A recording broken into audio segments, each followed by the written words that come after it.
ভিন্ডি চাষ করছেন কি? তাহলে এতদিনে আপনাদের ক্ষেতে নিশ্চয়ই কিছু পোকা আর ভাইরাসের আক্রমণ নিশ্চয়ই হয়ে গেছে, যেটা আপনার ভিন্ডির উৎপাদনকে 70% কমিয়ে দেবে। তাই চাষি ভাই এইটাই সময়, এই শুরুর পর্যাতেই এই কিছু পোকা ভাইরাসকে মূল সহ তুলে ফেলতে হবে, কারণ আরো একটু দেরি করলে আপনার পুরো পরিশ্রম জলে যাবে। তাই চাষি ভাই আজকে এই ভিডিওতে আমরা ভিন্ডি ফসলের সবথেকে বিপজ্জনক কীট আর ভাইরাস নিয়ে কথা বলবো।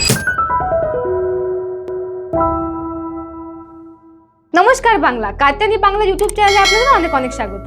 চাষি ভাই, ভেন্ডির ফসল আপনি যেখানেই লাগান না কেন, এই কিছু পোকা আর ভাইরাস সব জায়গাতেই আপনার ভেন্ডির ফসলকে বরবাদ করার জন্য পৌঁছে যায়। এই কিছু কীটের আতঙ্ক আপনার ভিন্ডির ফসলে এতটাই বেড়ে যায়, যের কারণে আপনার ভিন্ডির উৎপাদন 60 থেকে 70% কমে যায়। কারণ ওরা একা আসে না, ওরা নিজের সাথে ভাইরাস রোগ নিয়ে আসে আর সে ভাইরাসকে পুরো ফসলের মধ্যে ছড়িয়ে দেয়। তাই চাষি ভাই আজকের এই ভিডিওতে আমরা ওই সব কীট আর ভাইরাসের নিয়ে কথা বলবো। তার সাথে সাথে কথা বলবো যে 2026 সালে কি কি বেস্ট কীটনাশক আছে যার স্প্রে করলে এই সব সমস্যার হাত থেকে বাঁচা যাবে। তাহলে চাষি ভাই আসুন ভিডিওটা শুরু করি। চাষি ভাই প্রথমেই যদি কথা বলি যে ভিন্ডি গাছে কোন কোন কীট আক্রমণ করে, তাহলে এর একটা লম্বা লিস্ট আছে। যেমন কি প্রথম হচ্ছে সাদা মাছি, দ্বিতীয় নম্বরে হচ্ছে ফল ছেদক কীট, 3 নম্বরে হচ্ছে লাল মাকড়, 4 নম্বর হচ্ছে রুট নট নেমাটোড মানে যাকে আমরা বাংলায় বলি কৃমি, আর 5 নম্বর হচ্ছে জ্যাসিড। কিন্তু এইসব কীটের মধ্যে যে কীট সব থেকে বেশি ভিন্ডির ফসলকে ক্ষতি করে সেটা হচ্ছে সাদা মাছি আর ফল ছেদক। আর চাষি ভাই যদি সব থেকে বেশি ভয়ানক সমস্যার কথা বলি সেটা হচ্ছে ভাইরাস। চাষি ভাই এই ভাইরাসের জন্য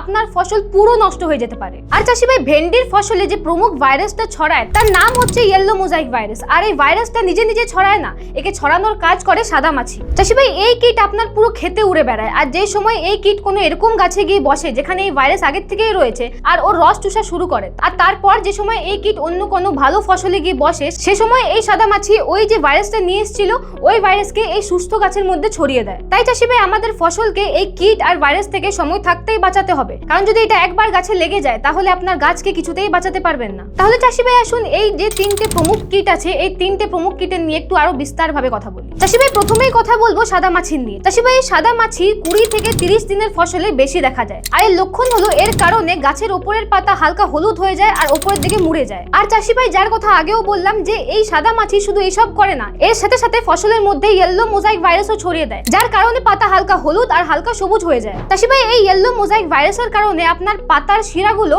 হলুদ হয়ে যায় আর বাকি জায়গাটা সবুজ থেকে যায়। কিন্তু চাষি ভাই সমস্যার কথা এটা হলো যে এই ভাইরাসকে ডাইরেক্ট কোনো উপায় দিয়ে মারা যায় না, একে মারার জন্য আগে আপনাকে সাদা মাছিকে শেষ করতে হবে। তাই চাষি ভাই যদি এই সাদা মাছিকে একবার কন্ট্রোল করা যায় তাহলে এই ভাইরাস নিজে নিজেই শেষ হয়ে যাবে। তাহলে চাষি ভাই আসুন কথা বলি যে এই সাদা মাছি আর ভাইরাসকে কন্ট্রোল কিভাবে করব। তাহলে প্রথমেই কথা বলছি যদি আপনার ফসল 20 দিনের মতো প্রায় হয়ে গেছে, মানে যদি এবার আপনি প্রথম স্প্রে করবেন তাহলে ব্যবহার করুন থায়োক্সাম, যার মধ্যে আছে থায়োমিথক্সাম 25% WG। চাষি ভাই এটা একটা ব্রড স্পেকট্রাম সিস্টেমিক কীটনাশক, মানে এটা গাছের ভেতরে ছড়িয়ে যায়, আর যে সময় সাদা মাছি ওই গাছের রস চুষতে যায় সে সময় এই কীটনাশক ওর ভেতরে প্রবেশ করে আর ওই সাদা মাছিকে মেরে ফেলে। আর চাষি ভাই এই কীটনাশক অন্য অন্য রস চুষক কীটকেও মেরে ফেলে, যেমন অ্যাসিড, জ্যাসিড এদেরকেও মেরে ফেলে। যদি ডোজের কথা বলি তাহলে আপনারা 80 গ্রাম প্রতি একরের জন্য ব্যবহার করতে পারেন। চাষি ভাই দ্বিতীয় নম্বর কথা হলো যদি আপনার ফসল 30 থেকে 40 দিনের বেশি হয়ে গেছে, মানে যদি আপনার গাছে ফুল ধরা শুরু হয়ে গেছে আর যদি কোথাও কোথাও ফলও আসা শুরু হয়ে গেছে, তাহলে আপনারা ব্যবহার করতে পারেন অশ্বমেধ, যার মধ্যে আছে ডাইফেনথিউরন 50% WP।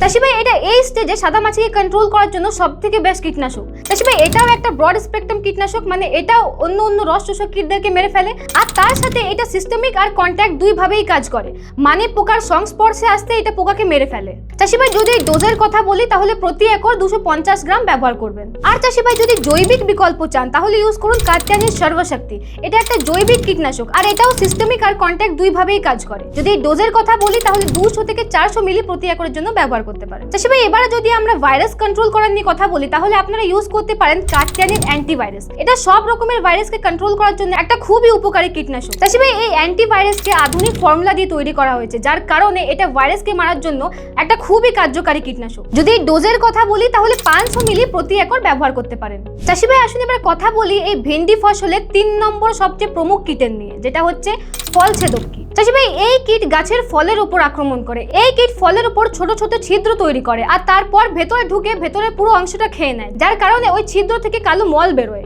যার কারণে আপনার পুরো ফল নষ্ট হয়ে যায়। তাই চাষি ভাই যদি এই সমস্যা আপনার খেতে হয় তাহলে এই দুটি কীটনাশককে আপনি ব্যবহার করতে পারেন। প্রথম হচ্ছে ইমা-5, যাতে আছে ইমামেকটিন বেনজোয়েট 5% SG।